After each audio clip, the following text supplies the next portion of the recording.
No, actually, repair is always incomplete. Trauma never is healed completely, right? It's like it's a wound, and family is not the source of comfort, but often it's the site of trauma, right? Mm-hmm.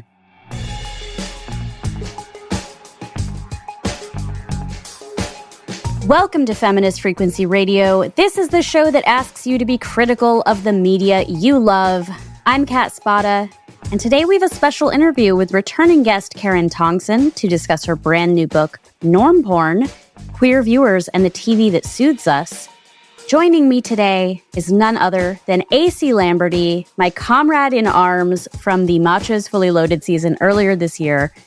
AC is a filmmaker and entertainment professional who has worked with the Directors Guild of America, associate produced the award-winning Radiotopia podcast, The Truth, and as a filmmaker and writer, he is one of Lambda Literary's Emerging Voices Fellows. He's passionate about subversive intersectional media, and he just described himself to me as a reluctant patron of the arts.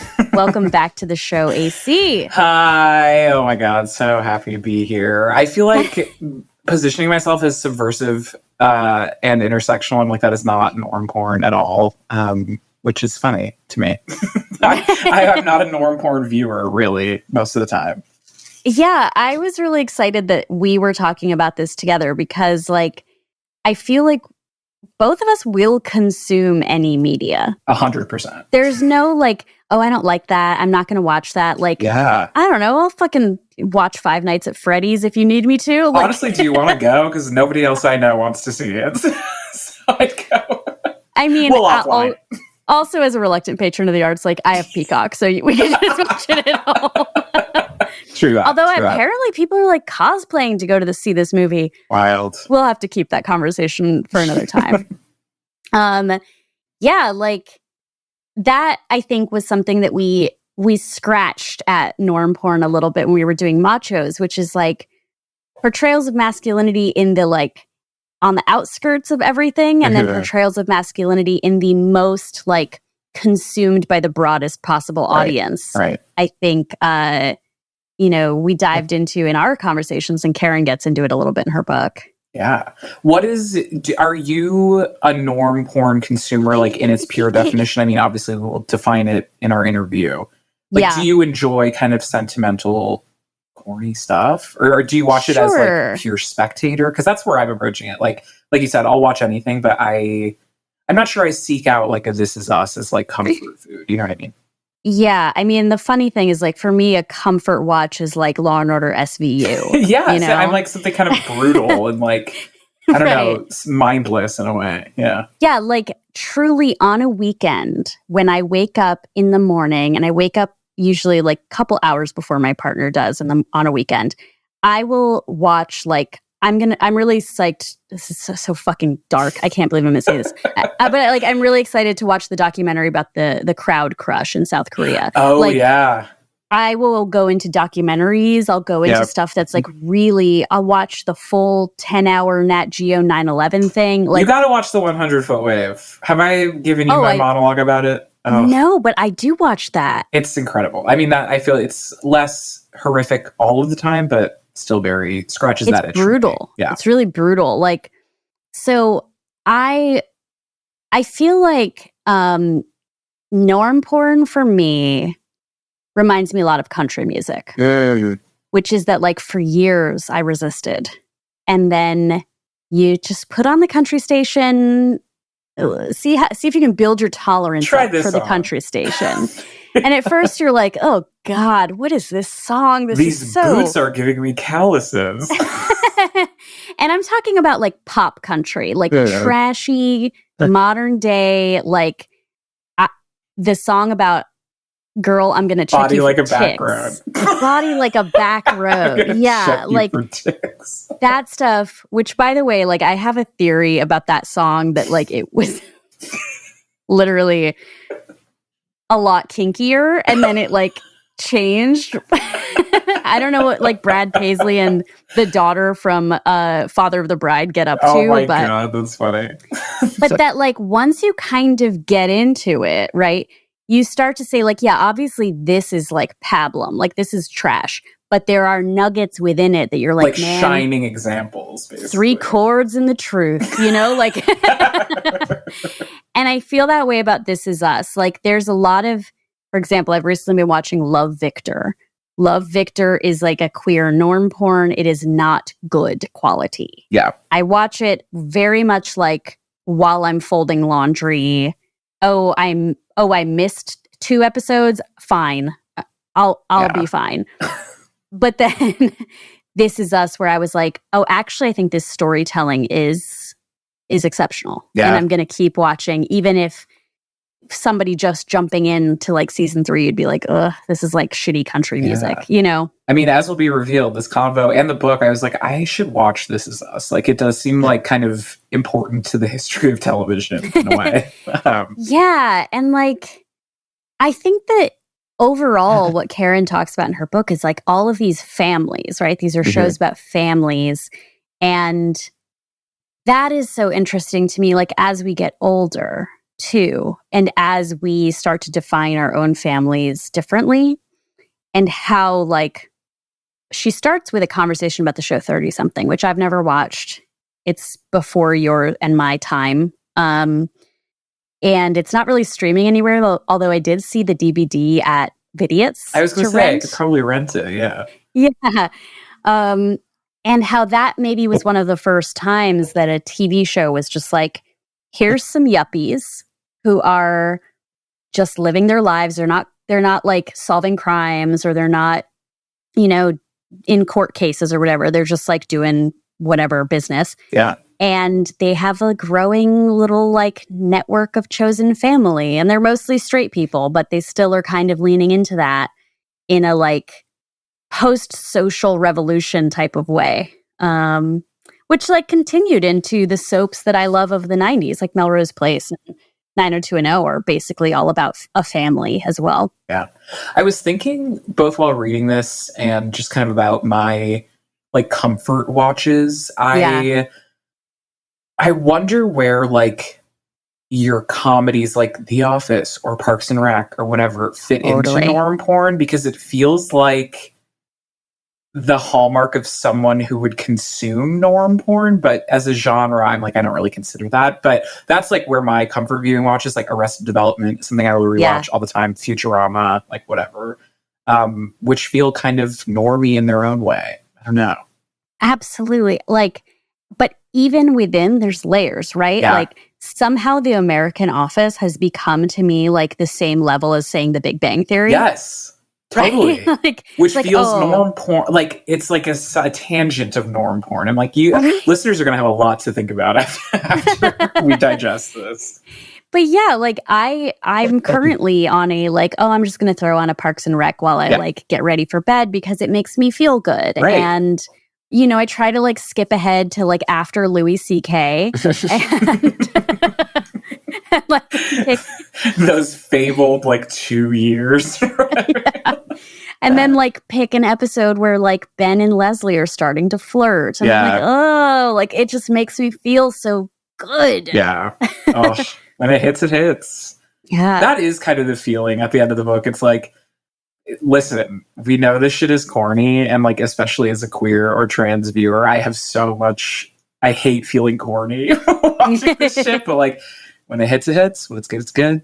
There is a great, like it's almost an aside, or she calls it an intermezzo in the book, where she talks about there was this little like window in the teens when, did you ever watch the Ryan Murphy show, The New Normal? No, I had never even heard of that. I was like, wow, vintage Ryan. Yeah, it was like very much from the twisted mind that brought you popular. Like, like it wasn't even like from the guy who brought you Nip Tuck. It was from the guy who brought you so popular. Funny. And I don't even know if it lasted a season. Was Jonathan Groff in it? I'm like, that seems tailor-made for him, but I think he was probably too young at the time. I think it was Andrew Rannells, so you're not totally wrong. Wow. I was also thinking, like, there's a world in which looking is norm porn as well. Yes, which a little tease we might talk about in the bonus, but Andrew Haig, right? Which I've never... We can never be sure. Was Looking in the Show? No, I literally just conflated the show Looking with the movie Stonewall. Jonathan Groff threw the first brick. I was like, oh, was Looking the show where they throw bricks at Stonewall? And then I was like, no, that's the movie Stonewall. Went with that. But anyway, like she has this little aside. She talks about in the teens, this like moment where culture was like, okay, so gay marriage is going to be legalized. So now we can like the wedding industrial complex can make all this money off of gay people now. And TV and media was like, what can we do? How can we get in on this? So this show, The New Normal, is about a gay couple, their adopted daughter who does Little Edie cosplay, and she's incredible. And like their friend or like colleague Nene Leakes from The Real Housewives is in it also. Ryan Murphy acting. Loved having her in things for a while. She was in Glee for a really long time. Gosh, right. God, man, Glee. Weird. We should do a whole episode about the curse of Glee. Yeah. Sign me up. Damn. But yeah, anyway, that it was very much like, aren't we all happy now? Like, white gays can have everything that white straights can have. And that's the end of culture. That's the end of the journey. And that's so interesting. Yeah, in our conversation with her and just in reading the book in general, there's just like this underlying like churn of capitalism, basically. Like your identity is a commodity and every single aspect of it is something that we are going to commodify. And that's going to include creating this kind of like genre of like lib comfort watching that is so identity focused without ever explicitly saying the word like gay or trans or whatever. It's fascinating. It's really fascinating. There's so many layers to it. Yeah. Well, we're gonna take you now to our interview with Karen Tongson, and AC and I will be back to keep chatting after that. Karen Tongson returns to Feminist Frequency Radio, having joined us for Total Recall during Cyberpunk Summer and Triangle of Sadness during our Eat the Rich miniseries.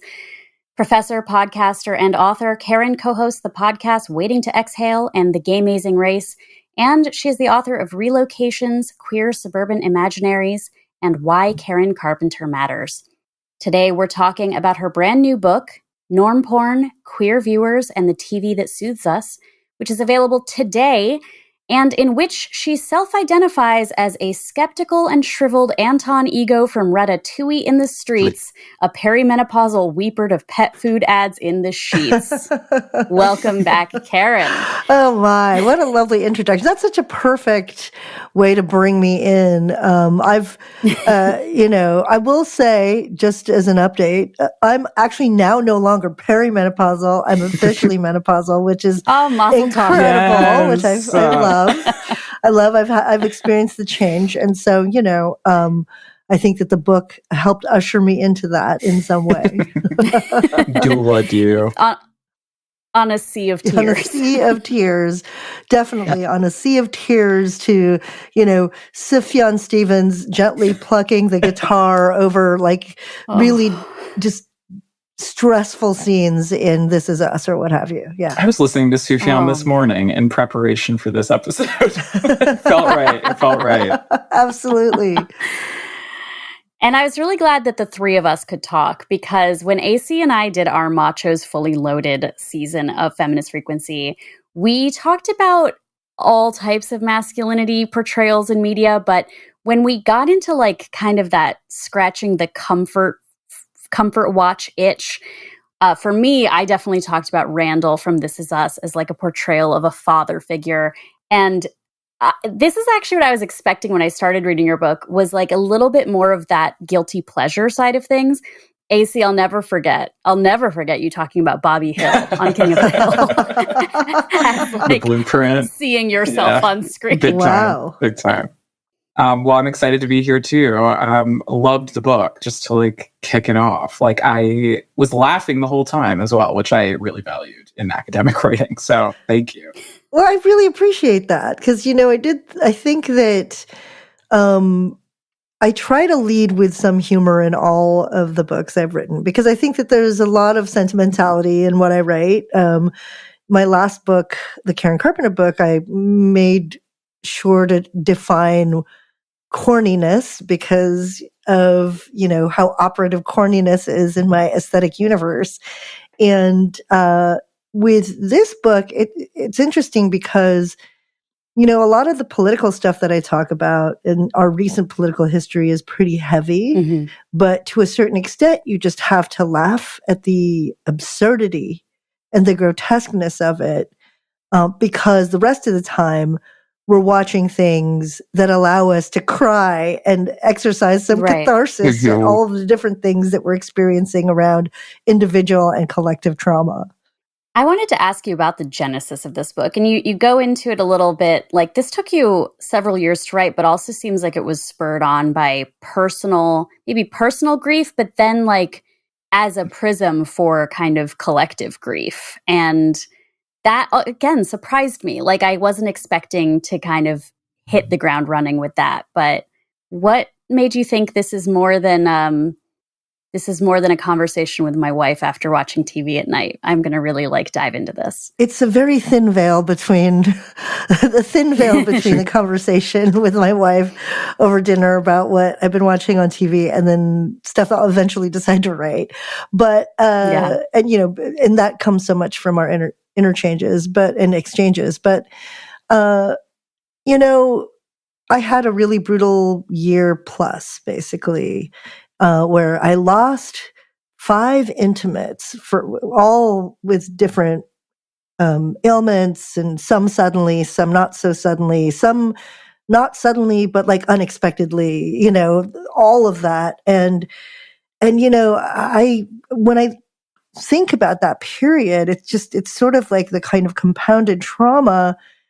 It took me a very long time to process it. And, I'm still processing it now, obviously, but the thing that I turned to the most was just a particular kind of television that, I'd find myself totally falling apart while I was watching. At that point in time, it was while the series Parenthood was basically wrapping up its run. And just sort of after I'd stumbled home after caretaking, my grandmother, who was our matriarch, who died. It's actually her 9-year death anniversary today.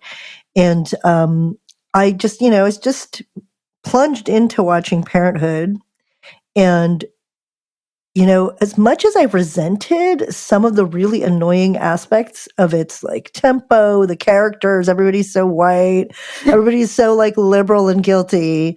And yet every day, every episode, I just would fall apart. And I don't think it was just because I was vulnerable in that moment, but I think it was because of something that, obviously a family program, but specifically a kind of open, accepting, if flawed, liberal family program had to do to trigger some of these emotions. And I hated myself for crying while watching it. So that's the other part of it, is that kind of grappling with, the impression one has of themselves, and then the emotions that betray what, the facade, that's all a facade, and that there's something kind of gooey and basic about you inside. Yeah, I have a quote that I pulled from the early, when you're kind of defining what norm porn is. And the bit where you say norm porn lulls us into a sense of safety and order that we never thought we wanted. That was a very perfect distillation for my feelings on the matter as someone who is not a super frequent norm porn consumer, but then is really jarred by the feelings of watching something that makes me react differently. I don't know. I'm thinking about Heartstopper in particular, which I don't think is norm porn, but it's elicits that kind of reaction in me. Yeah. I've been asked a lot about Heartstopper, actually, by friends who've known that I've been working on this project or thinking about norm porn for a long time.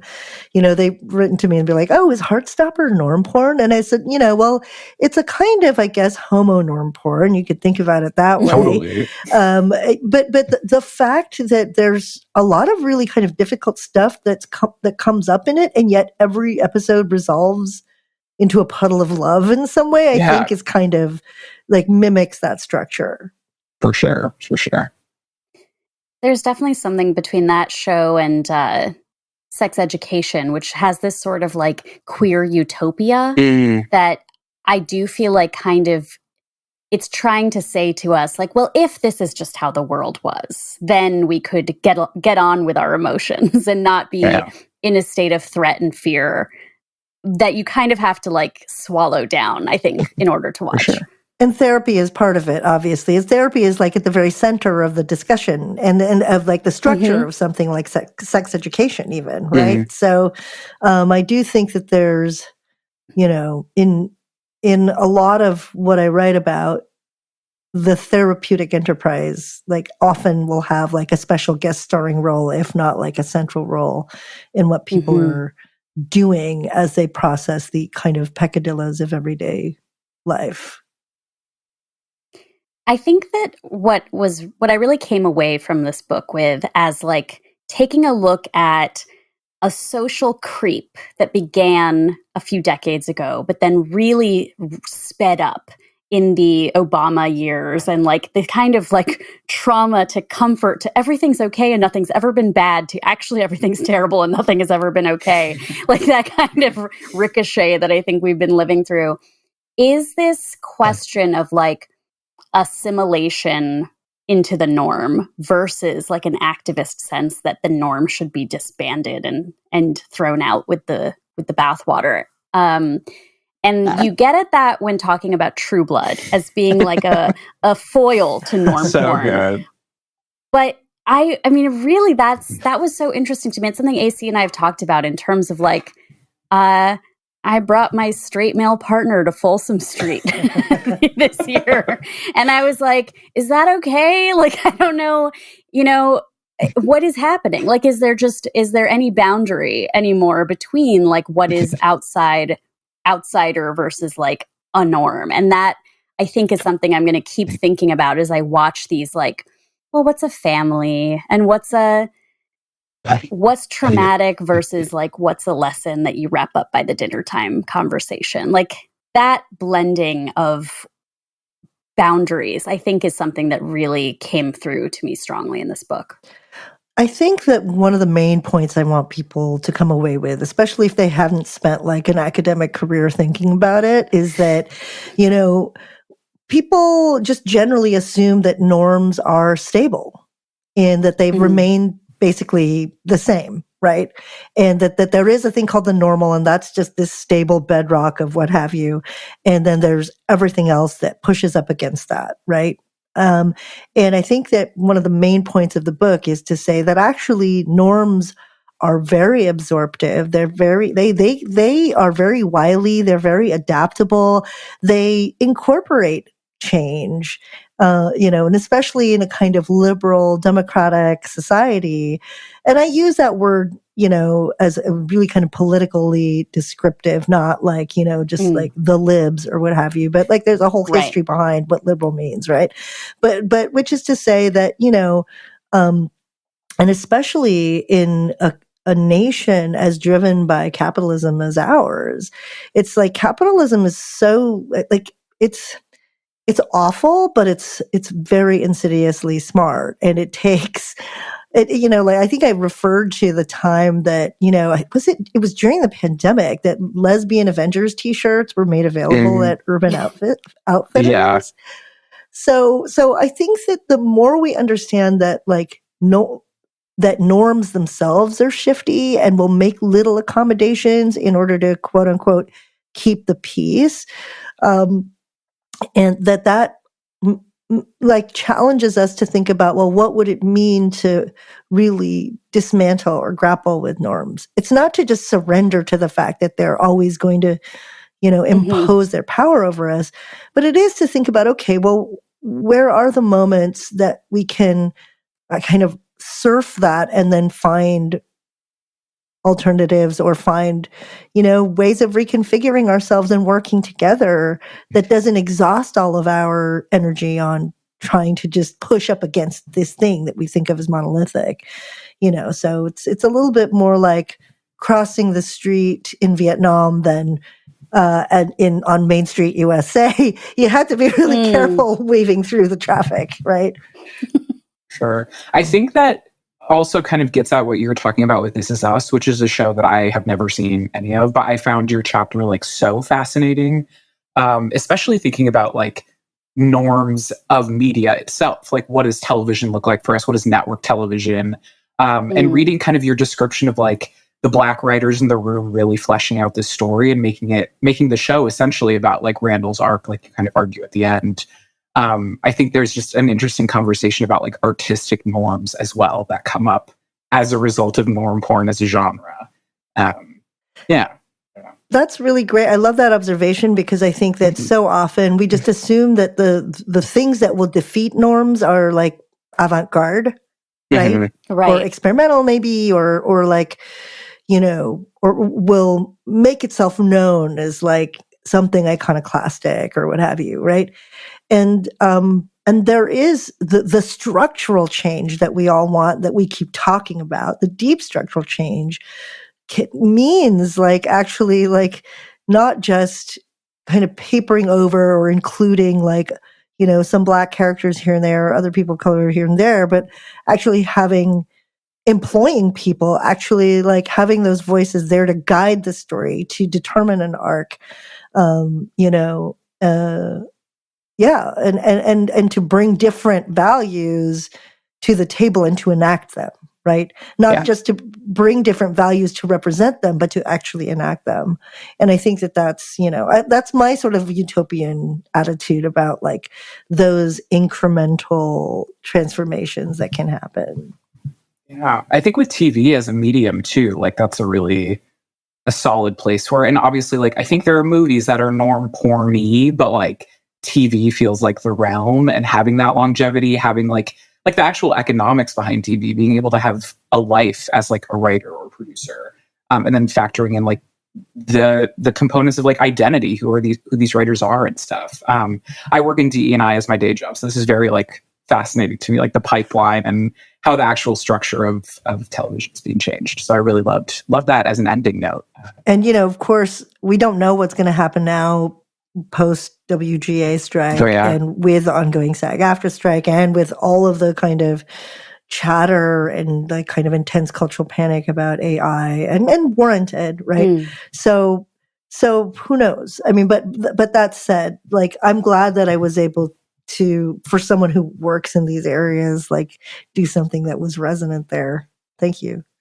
Well, and This Is Us is a fascinating capstone to this, because you say it's like it's the end of norm porn, because it doesn't just let you feel like, well, everything's going to be okay. It really presses into the scab of pain and how intergenerational trauma affects these characters. I mean, in your book, you don't even go so far into, we go to Vietnam, we're talking about crimes committed by GIs in the war. I like want to watch this show now. Like, I really was AC, like, I should watch. I'm telling you, it's great. Yeah. But it's also, TV as a medium, like network television. The Super Bowl episode with the Crock-Pot of Doom aired after the Super Bowl. Like, it is tied in wild. with corporations and advertising in a way that is really, it's almost feels like transgressive, like how it was able to spoon feed all of these things into the Thursday night audience. Like, there's something about that feels like probably audiences when 30-something came out felt the same way. I think so. I think, you know, in the same way that like you think you're just following like a group of whiny white friends in their 30s gentrifying the city of Philadelphia together. Like, you know, I mean, that's not how they would describe the show, but, you know. Like, I'll just go on Queer Exchange. Go from there. Then, you know, and something that seems like a feel-good, adoptive, you know, transracial adoption narrative, right? Where actually, like, once you get the kind of efforts at therapy and the kind of like transformation in there, it's like, no, actually, repair is always incomplete, right? Like, you know, like trauma never is healed completely, right? It's like, it's a wound, and family is not the source of comfort, but often it's the site of trauma, right? And so it's sort of like, so it presents This Is Us presents to us like this shell of like, oh, you know, the Trojan horse of, oh, this comforting family program that's like feels so wholesome and everybody cares for each other. But then it's so much about like emotional and racial violence and all these other things. And that you get that with your, you know, crockpot of doom over the Super Bowl, right? After That's the wild. Super Bowl. Yeah. I have to ask you about the subtitle of this book, Queer Viewers and the TV That Soothes Us. I'm especially curious about the notion of these shows being soothing, because as we said, you cried a lot watching these shows, and it doesn't go unnoticed that there's a catharsis, a release, a physical release to both porn and to a good cry. And so, you know, is that where you found the soothingness versus something that's a little bit more like just kind of sweet and sugary, or repetitive and formulaic, like HGTV or something, which, you know, as that people watch for as their norm porn, right? But you know what it is that, okay, first of all, the subtitle was something that was worked on many times over. I think they're probably still like bookstores with the wrong subtitle. Like I worked on this with my editor quite a bit to like kind of appeal to a little bit more of a general informed reader than just scholars. Originally it was like television and the spectacle of normalcy, right? Or, you know, or something like sentimental television, whatever, right? Like, you know, there are many subtitles, but I settled on this one, and where the soothing comes in is actually not in the cathartic moment, right? It's not like the aftercare of that catharsis of weeping after, you know, something happens with Lauren Graham's character in Parenthood or what have you, but it comes actually during a lot of the boring parts of these shows, you know, or like the parts of it that you can kind of wash over you, like the kind of ambient television parts of these shows, because there's times that you feel like, well, not a lot is happening, like nothing, there's no actual action going on, right? You know, they've just been looking at a box of books, you know, and just chatting. And so I think that there's something about the tempo of these shows, and also about, you know, the kind of that realism and steadiness that can feel very soothing, right? So it's sort of like, you know, people may have economic problems, but no one is ever like imperiled, you know, around their survival or being unhoused or whatever. It's very much people who are like, oh no, the debt that we've assumed to build this business that's like, you know, a cutting edge advertising agency or what have you. And so like it's not stressful in those ways. And especially, I mean, as someone who like did not really come from a super stable background, you know, like in various ways, there's something about that stability that to me like feels, that feels soothing. But I also think that for a lot of queer folks who are expelled from, you know, that kind of domesticity, often at a very young age, and have to subsist, that there may be something like a kind of replacement effect, or I don't know, just sort of like escapist element to the boringness of what we're presented with in some of these series. I really got a kick out of your discussion of Stars Hollow to that end, because that is something I'm probably squarely in the generation of like, I'm roughly Rory's age. And the show ends, right? The original series kind of ends with her going off to work for the Obama campaign or something along those lines, right? So, you know, there is something about like, wow, imagine being a teenage girl born to a teen mom. Except what if it was this teen mom? Like there is something that does kind of soften and brighten every element. I mean, in This Is Us, which is of these shows, probably the one I'm best versed in, like even Kate's weight loss journey is it has a sheen on it that I think a real life weight loss journey or a real life experience of moving through the world as a person of size does not have. And there is something about the aesthetic that is really, really crucial to the experience of these shows. Like, I remember there was kind of a time when streaming was getting started, when I started to pay attention to, like, you can tell what's an ABC Studios show. Mm-hmm. You can tell they have a certain lighting on it that differentiates it from a CBS multicam sitcom. Like, there's something visual that really starts to become comforting. And it's like, oh, if I see the poster or the commercial for this show, I'm probably going to like it because it looks cozy the way that the other shows that I like appear. But the Stars Hollow of Connecticut that the Gilmore Girls live in, which was filmed in Burbank, and even when she goes off to the Ivy League, it's filmed at Pomona College in Claremont, California. And at USC. I like Rory's graduation, because I saw these people in caps and gowns and I was just like, wait, it's like October. Like, what's going on? And sure enough, it was Rory's graduation from Yale in front of our Bovard administration building. Yes. There's just, I think that is something that is always going to be a little bit aspirational, and like in general, why we like TV. Like, movies will let us get a little grittier, but on television, we're always going to have beautiful lighting, even in a hospital. Mm-hmm.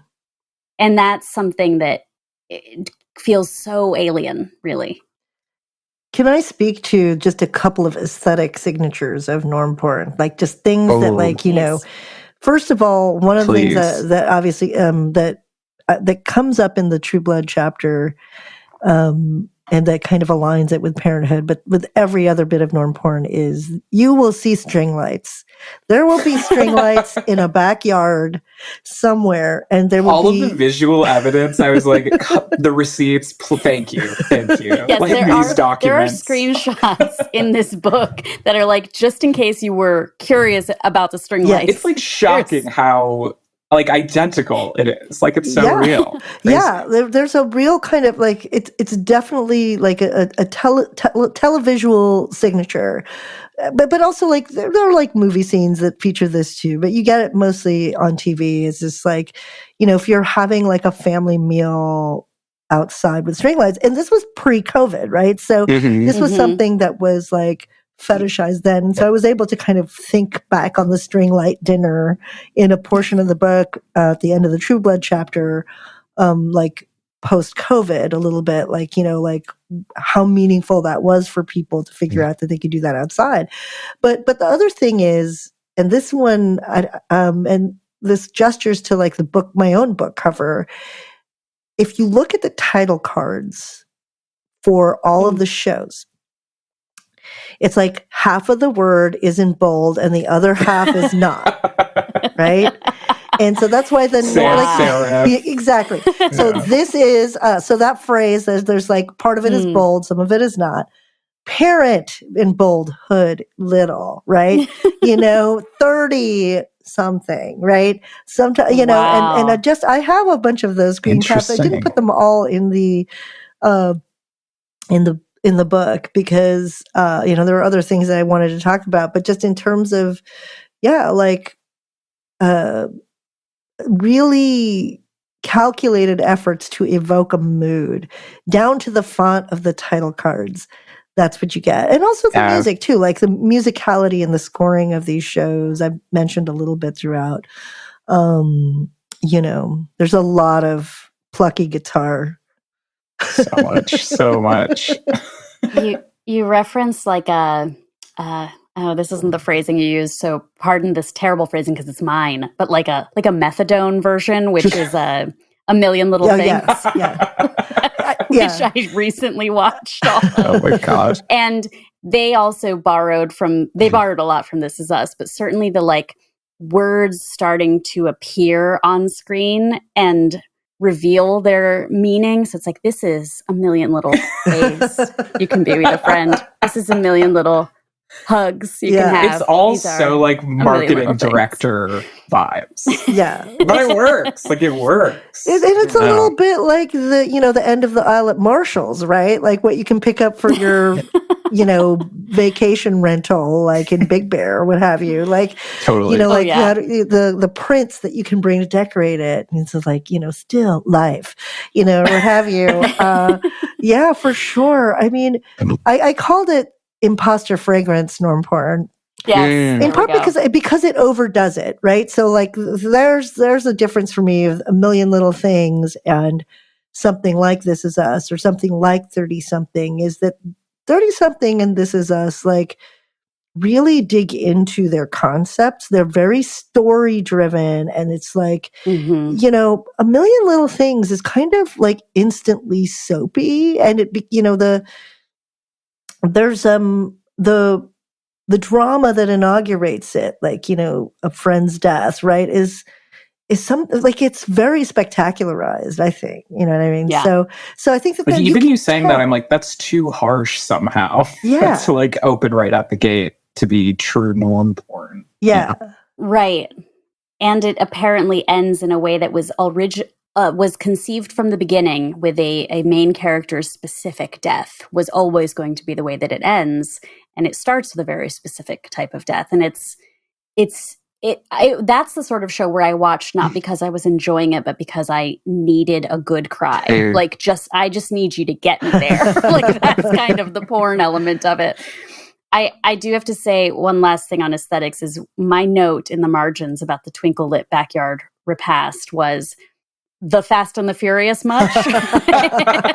Because there's no better serialized chosen family of multiple ethnic backgrounds coming together to always be good guys, even if they were bad guys. Yeah. Around Coronas and Twinkle Light. Yeah, absolutely. There's also a lovely scene in Fire Island where that goes down. Yeah. But yeah, now you'll just see all of these scenes everywhere. You'll just you keep a huge tally of them. We challenge all you listeners to submit your favorite string light scene. Okay, on the string lights thing, I have a question. It might take me a second to get through this, but True Blood is the show that you write about that I have the most experience with, which I don't think is very surprising. It's horny. I love it. I love Alexander Skarsgård, whatever. In thinking the bit that you write about their kind of like twinkle light dinner moment and like your comparison that you kind of mentioned anecdotally, like having dinners like that with your friends, your loved ones, whatever. It was so interesting to me thinking about like the spectator in television and being like, yes, if I were in this moment with like my gorgeous queer chosen family and like, even though it's so corny and these string lights are so corny, like the vibes are so like 2016, whatever, it would be very sweet and meaningful to me. And like that stuff is important to me. But adding the element of spectatorship creates this like really interesting tension that like does make me think a lot about assimilation. And like, again, coming back to that, like I didn't know that I wanted this kind of thing. So yeah, your writing on True Blood really had me thinking about like spectatorship and like queerness and assimilation. Well, I didn't. Yeah, the being stunned to know that you wanted this kind of thing. I think was like among the first set of sensations that I had to like sort through when I started writing this book. Right? It's just, and then you're like, wait, why do I want this thing? Do I actually want the thing? And then like it gets you thinking, right?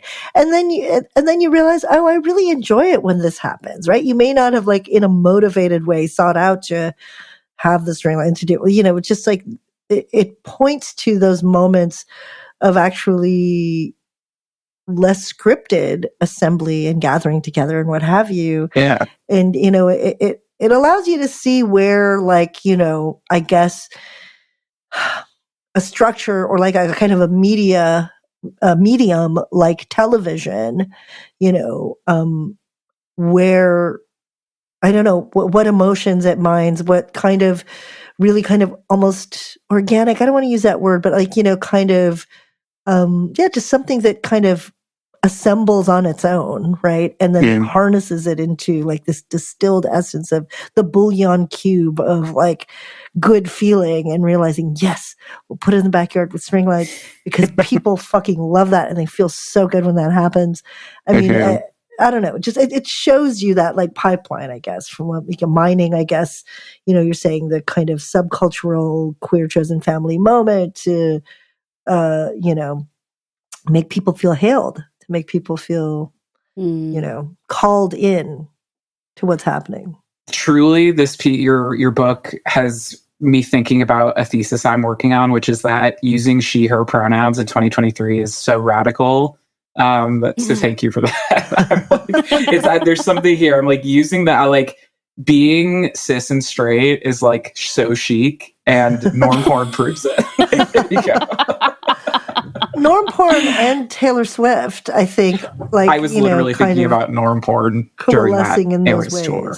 At the same time, though, that there's always a kind of gay doubling, right? Because where there's a Taylor, there's a Gaylor. And, and there's a huge and robust, like, kind of Gaylor subculture. And she definitely engages that and plays into it. And sure. I am thoroughly convinced by all of the conspiracy theories there, like from the Swift Grons to the Kaylors and what have you, that at least there's, there's something definitely queer about this, situation. I mean, and dare I say it, maybe queerer than Ani DeFranco, but and Phoebe Bridgers. Wow. See, like truly, Taylor Swift is like brave. Scandalous. I know what I'm just saying is scandalous, but I'm working on it. I'm doing the research. I'm doing the research. So, maybe that's the next, I call norm porn the maybe the last book in a trilogy about norms that I wrote. The first book was about the suburbs, in the queer suburbs, or queer people in the suburbs, rather. And then the second book was obviously Karen Carpenter, like the poster person for normalcy, but who had, again, kind of exploring the queer dimensions of that figure, that character, sure. And the queer affects that she inspired as that were very much not her presentation or how she was made and packaged for consumption. And then this on, norm porn and how we watch TV. So obviously I'm super fascinated by norms. And I do hope that by understanding them more, by understanding how they really work instead of assuming that point that I made earlier about just this kind of monolithic, this is how it is, this is the mainstream, this is it. We can reject it very easily, very quickly. And therefore, any relationship we have to it has to be a guilty pleasure, right? As opposed to another one. I think that, there's a lot more nuance than that, let's just say. And I hope that this last contribution to the trilogy of norms, kind of can close that chapter, and we'll see where I go from here, Well, thank you, Karen, for talking with us about this. I think AC and I both really loved this because we're also such voracious consumers that anytime we get the chance to engage on fluff in a very, very serious and taking it to its logical conclusion way, I love that. Where can listeners find out more about you, and where can they get the book? The day this episode drops, the book is out. The book is out everywhere you buy books. You can purchase from Bookshop. You can purchase directly from NYU Press. I can give your listeners, Patreon subscribers, a special code to get 30% off of the book. Perfect. So stay tuned for how to do that if you buy directly from NYU Press. And you can find me at Inland Emperor on the site formerly known as Twitter. And I'm at Tongsonator on the other platforms that have tried to replace it, as well as Instagram. So you can actually, I'm at Inland Emperor on Blue Sky as well. So I don't use that very much, but I'm trying to figure it out. I'm trying to also figure out how not to be absorbed by the grody matrix of Twitter/X. Let's say like X body spray, as someone described the platform. But yeah, that's where you can find me and listen to Waiting to Exhale and the Gay Amazing Race. And you can find those anywhere you listen to podcasts. Fantastic. Yes. Patreon subscribers in our bonus episode today will share that code with you so you can get this book at a discount. Karen, we'll talk to you soon. Thank you. Thanks, Karen. All right. I didn't want to take up too much of Karen's time on Taylor Swift Gaylor theories, but Taylor as like next evolution of normie is so crystallized by this whole NFL moment. Okay, go off, because I also have something that I observed during the Eras Tour film that made me think of norm porn. So let's talk about it.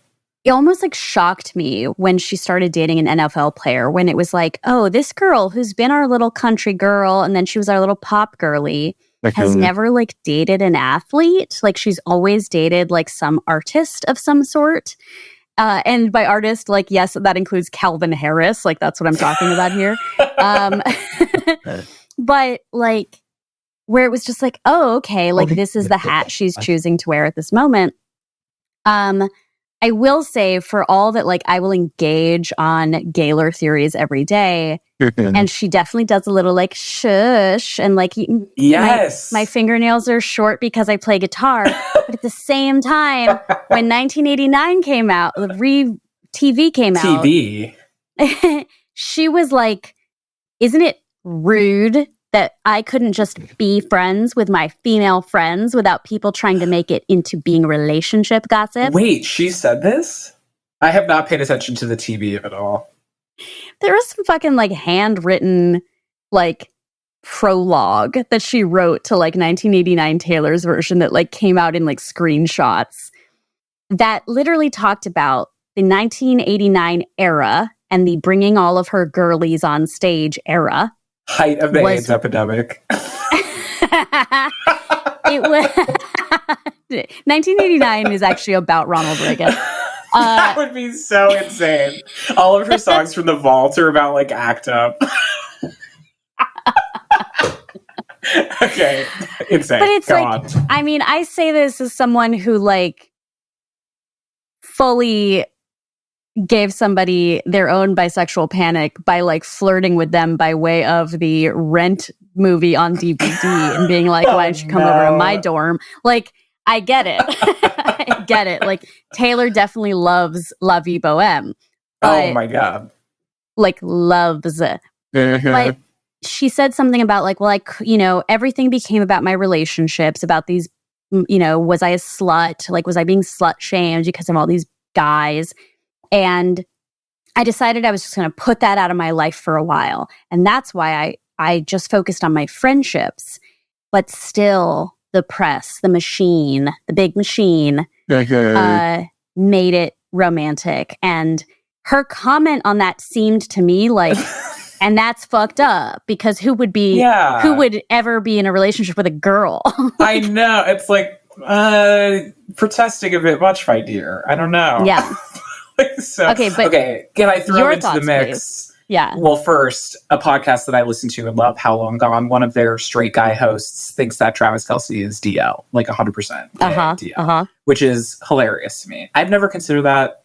Food for thought. My thing that I observed in the Eras tour was like, did you actually go to the show or did you see the film? No, just the movie. Okay. Yeah, that's the only version I saw as well. And I forget which song it is, but it's like all of the dancers are in period clothing. Mm-hmm. It's like very like 40s, 50s or whatever. Yeah. And there are like, of course, there are like gay couples made from the dancers. And I was just like, wow, that's norm porn. Like that is literally norm porn. Like nothing said about gay rights or gayness or anything political remotely at all. It's completely divorced from like the time period that these dancers are like reenacting or whatever. It was just fascinating. I was like, oh my God, like she is norm porn in a way. Okay. I'm going to invoke Lady Gaga here. Please. I was recently rewatching the season 9 episode premiere of RuPaul's Drag Race, where Lady Gaga is the guest judge. And she says something to the queens about being a like, how can I stand up for a community I'm not a part of? And that, I think, was very interesting, because I think most people like myself included, have always just like assumed that Stephanie Germanotta is queer. Yeah. But for her to be like, well, look, I'm not a part of this community, but like it's very important to me to like stand up for this community. I'm just like, okay, just putting that on the shelf. Mm-hmm. And then like Taylor will do things like have a trans man as the love interest in her music video. Mm-hmm. And she'll have lyrics in her songs that are like, don't step on his train, get off his crown or whatever. And I'm like, girl, like that's so nothing. funny. It's girl, that's nothing. It's so funny. Okay, continue. She is so corny, but I enjoy her. Yes. I don't know. It's exactly, and that is, you're so right. Like this is the norm porn extension, is where I was like watching this and I was like literally, why is Reputation giving me shivers watching this movie? When it came out, I was like, my Hot Topic teen self is cringing so hard at this. But there's something about it that just feels like, oh, yes, girl. Like, I don't know. Yeah. I don't know, man. It's chica. It's chica culture, which I love. Let's get loud. But yes, to close that loop, it's like Taylor is so aware of the identity politics in such a DE&I corporate way. Do you know what I mean? Yeah. Where it's like, I'm hitting a quota and it's going to fucking slay and there's going to be no thought beyond that.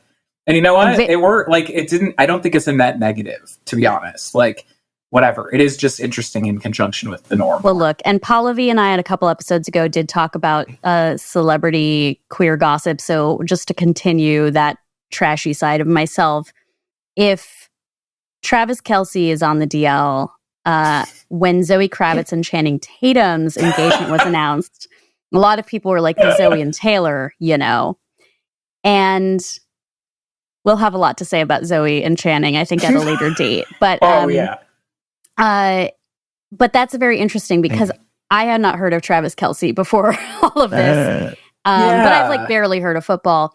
And I did see a clip where he and his brother are on their podcast, and Travis is like gently chiding his brother into like, hey, don't drag your wife in this conversation. Like, you need to step up for the fact that like she's taking care of your kids and like you have to be responsible. He's like the mere good guy. The mere fact of male allyship, I'm like, oh, he gay. He's gay.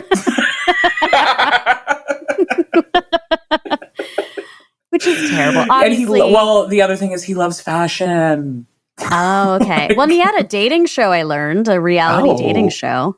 That's insane.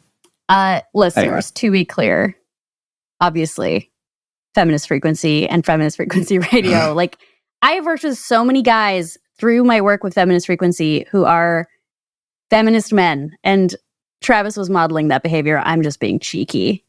Whether or not he's DL, that doesn't necessarily. I personally will do some investigating there, AC, and I'll let you know. Look, the I'm going to AC Kansas. I got sniffies open. Let's go. This is exactly the tone that we needed. But we'll be right back to share some freakouts. What's your freakout? Now it's time to talk about what's been thrilling us, moving us, upsetting us, or infuriating us this past week. AC, what's your freakout? It is the most wonderful time of the year. We are on the path to award season. Indeed. Let's go. I'm so ready. We are still in the midst of a SAG strike, so my Austin Butler titles have been pulled because they are relying on him for press.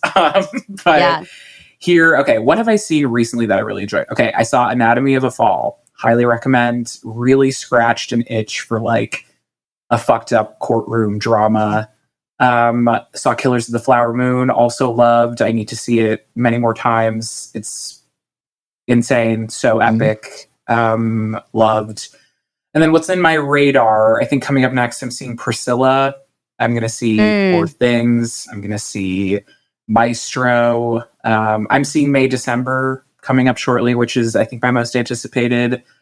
But yeah, I'm in like movies for grown folks mode. But not the AARP Movies for Grown-Ups Award, which is actually what they call the holdovers, I feel, will be sweeping this year. I feel like the holdovers, I really, I'm really dragging my partner through the mud this week, but I really upset him when I said, "Oh, I'm so excited for the new J.K. Simmons movie."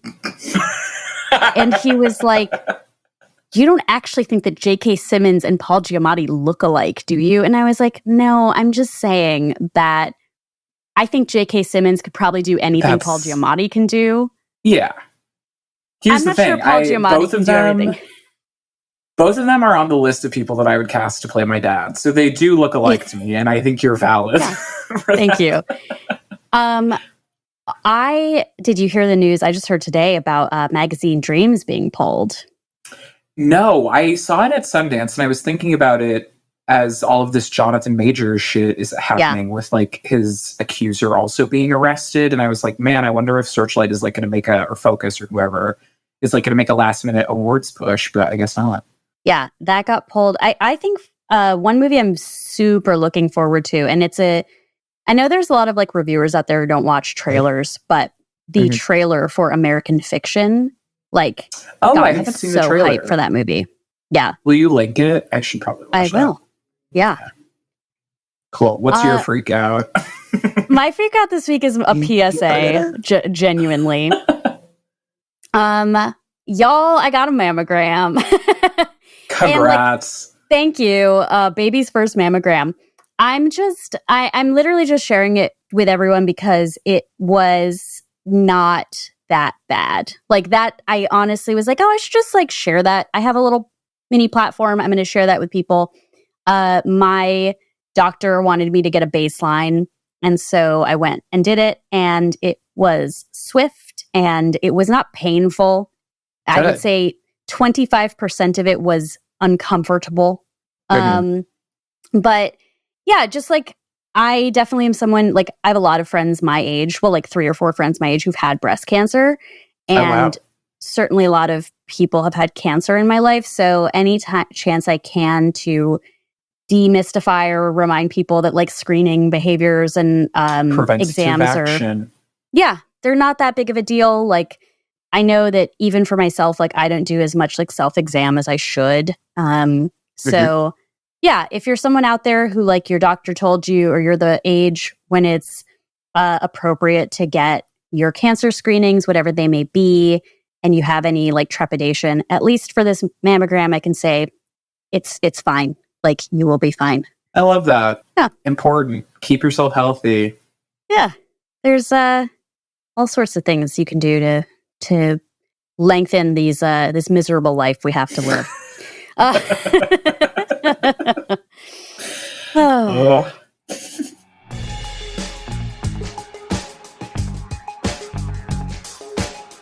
That has been our show for today. AC, thank you again so much. Biggest thanks ever. I will repay you, of course, with tacos and movies. Where can people meet you on the internet? Yeah, I am on Instagram and Letterboxd at AC Lamberty, and my website is aclamberty.com. Yeah, I don't think I have anything happening. So hit me up. I watch a lot of movies. I'm Kat Spada. You can find me at cat_EX_machina on stuff. I also did get to do another guest stint on Karen's podcast, The Gay Amazing Race, conducting their Elimination Station interview with the team that left the show last week. You can listen to that at the link in the show notes. Be sure to follow Feminist Frequency at FemFreak. If you are a Patreon subscriber, be sure to stick around for the bonus episode where AC and I will be talking about... Am I allowed to use a slur? Let's not. We are going to be talking about cinema featuring malicious gay men. Gay men.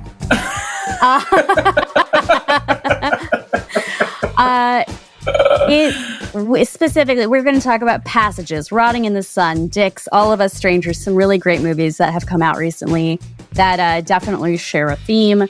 If you like this show, Feminist Frequency, please help other people find it by subscribing, rating, and commenting on your favorite podcast app. And if you're sticking around for the Patreon, you will get a discount code for Karen's book. Thank you so much for listening. Bye. Bye.